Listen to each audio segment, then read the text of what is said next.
SoFi stock's been on fire this year, trading close to its 52-week high. It's up over 80% in 2025.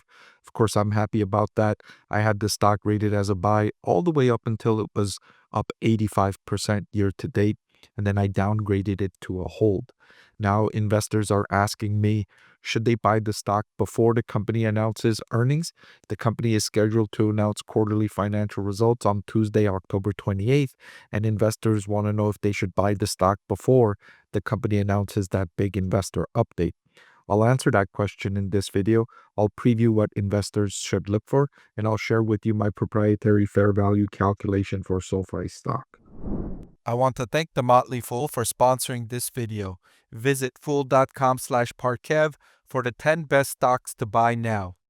So one of the bigger reasons why investors have been excited about SoFi is because the company is accelerating revenue growth and earnings per share is also increasing meaningfully.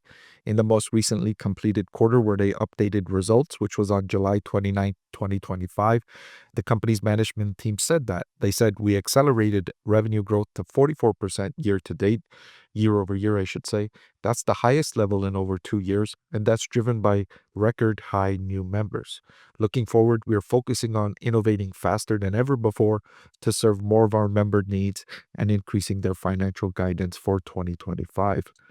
One of the biggest factors driving SoFi's growth is the increase in third-party lending. Lenders are very excited about investing in this category of personal loans that SoFi is originating. That's because the interest rates that lenders can receive for investing in these loans exceeds 10%. So that's more than double what you can get for investing in, let's say, a 10-year government bond in the US, which is offering around 4%. So imagine you can get more than twice that, 2.5 times that, by investing in personal loans. Of course, the risk of default is much higher when you're investing in personal loans, but since the economy has been performing exceptionally well, defaults have remained low, and SoFi's targeted focus of high-income customers with very strong credit scores gives lenders the confidence that this cohort of borrowers are more likely to pay their debts rather than default, even during difficult economic times. So that's driving really strong growth for SoFi. Additionally, the company is adding record high new member growth. 850,000 new members joined SoFi in the most recently completed quarter. That was up 34% from the same year, and they now have 11.7 million members. I've been talking about for several years now how SoFi has the right business model for the right time. Consumers are less and less interested in visiting their local bank. There's less and less need to do so, and banks, brick and mortar facilities have been underinvesting in those facilities because people aren't visiting as often, and it's leading to this negative virtuous cycle where you go to your bank and they don't have people there to help you with your needs, and you're like, why would I go to the bank now anyways, right? I don't need to go to the bank for, depositing my check. I can do that over the phone. Why am I going to that brick and mortar location? Less and less people are doing that. And so it's a wasted expense. It's a wasted asset for many of these legacy banks that have thousands of locations around the United States. SoFi's online only model works best for the current situation, and they're adding many members because instead of using the money for brick and mortar locations and maintenance of brick and mortar locations, SoFi can use the money to add other benefits to members that members value more so than having a brick and mortar location nearby. That trend is unlikely to reverse, and it's likely to work in SoFi's favor for many more years to come. If anything, these legacy banks are continuing that trend to try and underinvest in their brick and mortar locations, using more technology to try and offset the needs to have humans in physical branches and have humans over the phone. These legacy banks are also investing in technology like artificial intelligence chatbots and trying to rely less and less on people, which in my opinion has been a mistake, and in my opinion is short-sighted.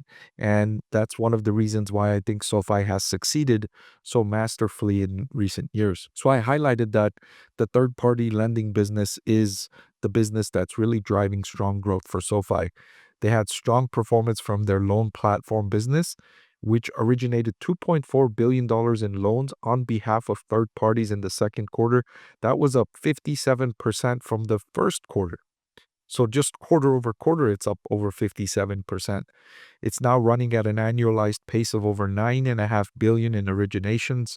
And the reason why this is so important is because it's a high margin, high return fee based revenue. So if you think about the alternative, which is SoFi making loans and keeping the loan on the balance sheet, that's much higher risk and much lower profit margin for SoFi because it's holding the loan. So it needs to wait to get all the payback from the consumer that's borrowing. And also, if the consumer defaults, SoFi is on the hook for the default. So it's much riskier and less profitable. Whereas if it originates the loan and sells it to a third party, SoFi immediately locks in that revenue for making that loan, and the risk is transferred to the lender. Now, there are some details in those loans where SoFi does retain some of the risk. So if there are significant defaults, SoFi will be on the hook for a small percentage of them. Lenders want SoFi to have some skin in the game, and so they've constructed these deals in a way where SoFi still has some skin in the game, some risk for those loans, but not as much, of course, compared to if they're holding the loans on the balance sheet.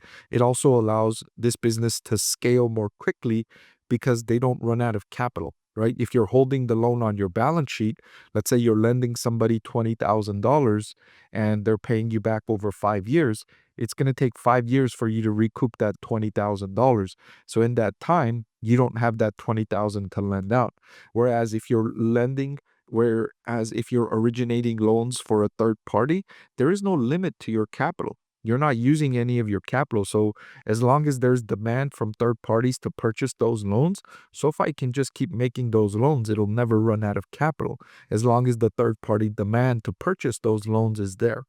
And that third-party demand to purchase the loans has been extremely strong, not just for SoFi, but other banks.